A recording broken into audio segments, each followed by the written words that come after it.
No vídeo de hoje, a Assembleia de Deus daqui a 50 anos, um texto escrito pelo pastor Estevam Ângelo de Souza e publicado no jornal Mensageiro da Paz em janeiro de 1989. Seja bem-vindo ao Diário Pentecostal Historiando, análise histórica e crítica sobre o movimento pentecostal brasileiro. Se inscreva no canal e siga nossas redes sociais. O povo que não conhece a sua história está condenado a repeti-la. Até Nabucodonosor se preocupava com o que seria o seu reino depois dele, Daniel 2:29. Só que ele soberbamente se preocupava com sua própria grandeza e a de seus herdeiros no reino. Quanto a nós, que constituímos a Assembleia de Deus no Brasil, de modo especial os que têm o encargo da liderança, é justo que nos preocupemos com o futuro desta igreja, a quem Deus confiou grandes responsabilidades nestes tempos que precedem a vida do Senhor Jesus. Há anos passados, a revista O Obreiro publicou um artigo nosso em que expusemos 3 fases importantes da Assembleia de Deus no Brasil: fundação, expansão e consolidação, com vistas a alertar a liderança da Igreja na atual geração para a enorme responsabilidade que lhe toca quanto à manutenção do padrão bíblico da Igreja, seu nível espiritual e sua condição para satisfazer os santos propósitos de Deus quanto à salvação do mundo e sua consequente grandeza e estabilidade espiritual. Nas linhas que compõem este trabalho, formulamos uma pergunta cuja resposta só virá cabalmente daqui a meio século. Nesse tempo, não estarei mais aqui para testemunhar os fatos que hoje são objeto de nossa preocupação. Muitos outros, qualquer que seja a sua condição espiritual, já estarão também na eternidade. Se Jesus não vier antes disso, muitos jovens que leram este artigo certamente se recordarão das nossas predições e esperamos permita o Senhor da Glória as vejam cumpridas em seus aspectos positivos. Amém. À luz das Sagradas Escrituras, a Igreja de Jesus Cristo, por ele edificada, Mateus 16:18, não deveria ter uma história tão acidentada, incluindo frequentes e longos períodos de retrocessos e derrotas a que os séculos têm testemunhado. Isto tem acontecido todas as vezes que os homens têm falhado no cumprimento da missão divina. Jesus entregou a direção da sua igreja a homens, a quem chamou e vocacionou com vistas ao aperfeiçoamento dos santos para o desempenho do seu serviço para a edificação do corpo de Cristo. Efésios 4:11-14. Há certamente nos anais do Tribunal de Cristo fartos registros de muitos que em diferentes épocas, em suas respectivas gerações, cumpriram fielmente a divina missão e contribuíram satisfatoriamente para que a Igreja atingisse as metas estabelecidas por Cristo. Também deve haver a nota dos que nos seus dias, pelos motivos que bem lhes pareceram, inconscientes ou teimosamente, egoísta ou displicentemente, levaram a Igreja do Senhor ao nível de mera organização religiosa, inoperante e sem vida. Apocalipse 3:1. O espaço não nos permite enumerar os fatores que têm prejudicado a Igreja, mas dentre os muitos, a desunião entre os ministros figura entre os que mais têm contribuído para grandes males. Malditos encontros, malditos discursos, malditas as decisões que têm contribuído para lançar discórdia no seio da Igreja de Deus e semear intriga entre os irmãos em Cristo. O poder do Espírito só se manifesta onde há unidade de espírito. As desavenças entre os que pregam a paz tanto causam escândalo e perturbação, como entristecem o Espírito Santo e, consequentemente, impedem o avivamento. Não é sem propósito que Deus tem infundido em tão grande número de cristãos a crença no batismo com o Espírito Santo e o revestimento de poder nestes dias em que a densidade demográfica tem alcançado proporções alarmantes.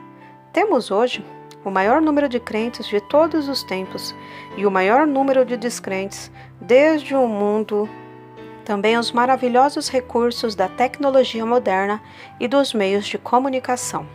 É a vontade de Deus que haja nesses últimos dias muitos milhões de crentes salvos, cheios do Espírito Santo e de poder, pois há bilhões de perdidos por evangelizar. Por que falamos de crentes cheios do Espírito Santo e de poder? Porque crentes fracos e sem vida não evangelizam. A história registra o declínio espiritual de numerosos movimentos espirituais aos 50 anos de existência. Conheço a Assembleia de Deus há 47 anos. Hoje está bem maior do que quando aceitei a fé, mas em proporção deveria estar ainda muito maior. O ritmo de crescimento não corresponde ao número de crentes que já se compõem. Se todos vivessem e trabalhassem no poder do Espírito, a colheita seria muito mais abundante. Passemos à grande pergunta: o que será a Assembleia de Deus daqui a 50 anos? Percebo que é bem alto o índice de pessoas que necessitam de maior e mais profunda experiência com Deus, que tenha realmente a experiência da salvação e do novo nascimento.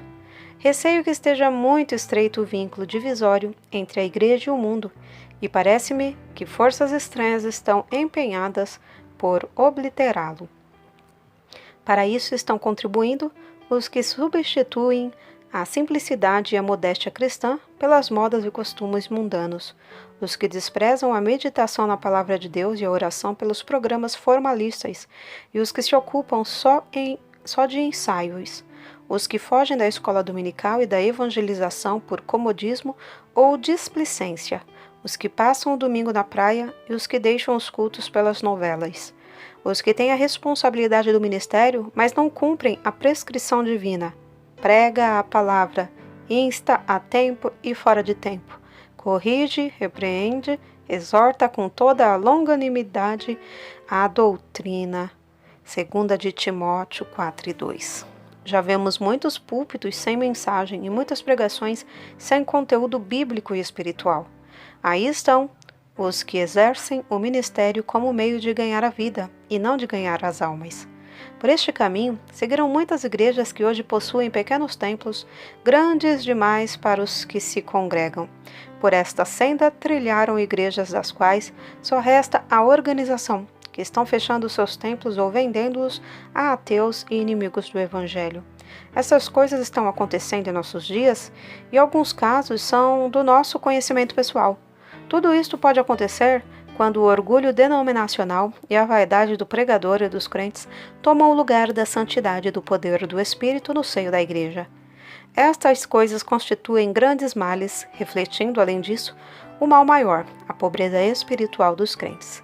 Se a Assembleia de Deus não vigiar e não fechar as portas para os males aí denunciados, se seguir o exemplo dos que trocaram a Bíblia pela etiqueta social, se apegar-se aos métodos humanos em detrimento da oração e da pregação da palavra de Deus no poder do Espírito Santo, daqui a 50 anos poderá ser apenas uma grande denominação composta de muitos doutores e mestres modernistas e sem vida, aplaudidos por aqueles que não suportam a sã doutrina, que sofrem coceira nos ouvidos. 1 de Timóteo 4, 3 e 4.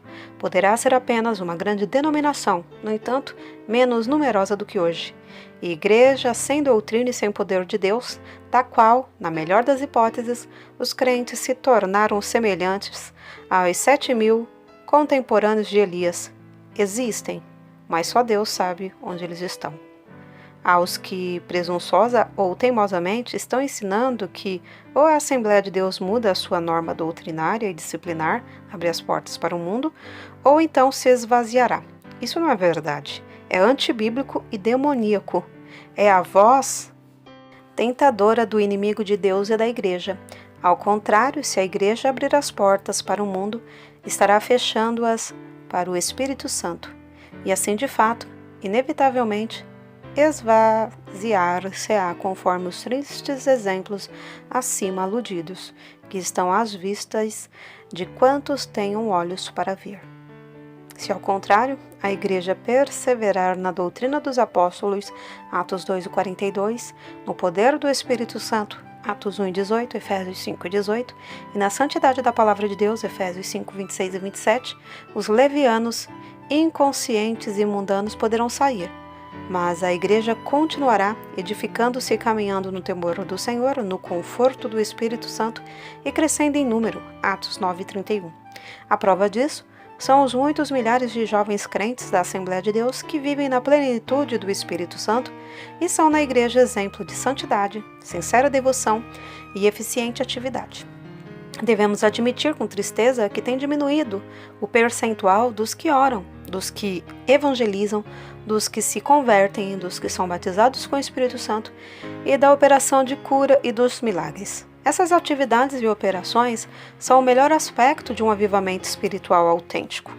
Não convém dissimular, é mister que aceitemos a realidade e armemo-nos com a armadura de Deus, Efésios 6:10-18, para enfrentarmos essa situação, reconduzindo a igreja ao padrão bíblico e divino, antes que tenhamos a lamentar, semelhante ao povo de Deus no passado. Já vemos nossos sinais, já não há profeta. Salmos 74:9. Por outro lado, a Igreja Assembleia de Deus no Brasil tem tudo para se tornar uma potência espiritual capaz de cumprir a divina missão de levar o mundo a Cristo. A igreja já se compõe de vários milhões de membros, na maioria jovens. Possui em suas fileiras muitas pessoas com diferentes cursos universitários e já se projeta no cenário político nacional. Com todo este potencial colocado nas mãos de Deus, corrigindo as falhas já registradas, promovendo o reajustamento da verdadeira fraternidade entre pastores e membros em geral, reintegrando-se totalmente nos padrões genuinamente pentecostais, dando ênfase ao batismo com o Espírito Santo, ao real revestimento de poder, pela santidade e pureza dos costumes, pela obediência à palavra de Deus e pela consagração, proporcionando ao Espírito Santo de Deus o ambiente adequado para a manifestação dos dons. Se todos pregarem a mensagem salvadora, ungida pelo Espírito Santo e ilustrada pelos bons exemplos, daqui a 50 anos, a Assembleia de Deus terá atingido todas as classes sociais, influenciando-as positivamente com o conhecimento da verdade do Evangelho, inclusive as autoridades e o governo em todos os seus escalões. Isso, no entanto, nunca será alcançado por uma denominação simplesmente numerosa, mas por uma igreja que trabalha e vive na santidade da Palavra de Deus e no poder do Espírito Santo. O progresso e o triunfo total da igreja dependem e dependerão sempre de um avivamento permanente e poderoso. E em relação a esse avivamento, há 3 grupos distintos no seio da igreja. Primeiro grupo, os que estão contribuindo para que o avivamento continue. São os que realmente nasceram de novo, que servem e obedecem a Deus por amor, que se alimentam diária e regularmente da leitura e meditação na palavra de Deus e da oração, que respeitam a sã doutrina como regra infalível de fé e prática, que se conservam dentro dos padrões bíblicos quanto à sobriedade e à modéstia cristã, que praticam e promovem a fraternidade, por respeito à paternidade divina, que contribuem para o governo da obra de Deus com o seu trabalho e com o seu dinheiro, que praticam o cristianismo no templo, em casa e no trabalho, os que pregam, o que vivem, o que pregam, enfim, os que vivem em Cristo, por Cristo e para Cristo. Segundo grupo, os que não estão contribuindo para que o avivamento aconteça. Este grupo se compõe dos que professam a fé no Evangelho, não causam escândalo na igreja nem na sociedade, que vão aos cultos nos dias de festa e domingo, de bom tempo, mas não compartilham das orações e da evangelização e não participam das responsabilidades financeiras da igreja. Enfim, os que desempenham o papel de meros espectadores decentes. Terceiro grupo, os dos que contribuem para que o avivamento não aconteça ou desapareça. Este é composto dos que se dizem crentes, mas são crentes do seu próprio modo. Não honram a sã doutrina e os bons costumes, mas querem ser honrados. Não respeitam o ministério da igreja, mas querem os privilégios da liderança e posições destacadas, que dão mau testemunho na vizinhança e no comércio, onde exalam o mau cheiro dos seus negócios feios. São insatisfeitos e murmuradores, maledicentes e intrigantes. São os que causam divisões e promovem discórdias e desordem no seio da Igreja de Deus, não evangelizam, não oram e não cooperam financeiramente. Enfim, os que contribuem para desacreditar o Evangelho e entristecer o Espírito Santo. Efésios 4:30. Por outro lado, são igualmente prejudiciais à marcha do avivamento os que confundem o poder de Deus com barulho, vida espiritual abundante com fanatismo, os que buscam ser aplaudidos ostentando uma espiritualidade real, bem como os que vivem de empolgação infrutíferas que levam ao descrédito a operação do Espírito Santo. O leitor já sabe a qual desses grupos deve pertencer, não é certo? Qual é o seu grupo?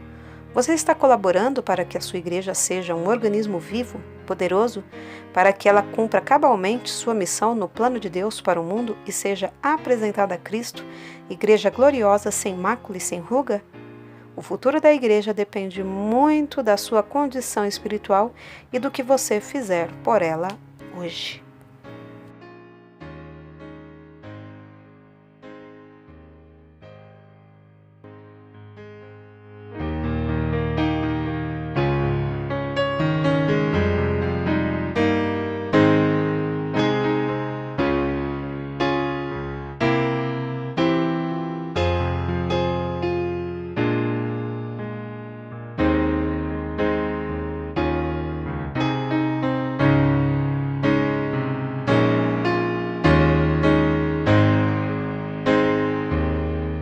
Porque nada podemos contra a verdade, senão pela verdade. Segunda carta aos Coríntios 13:8.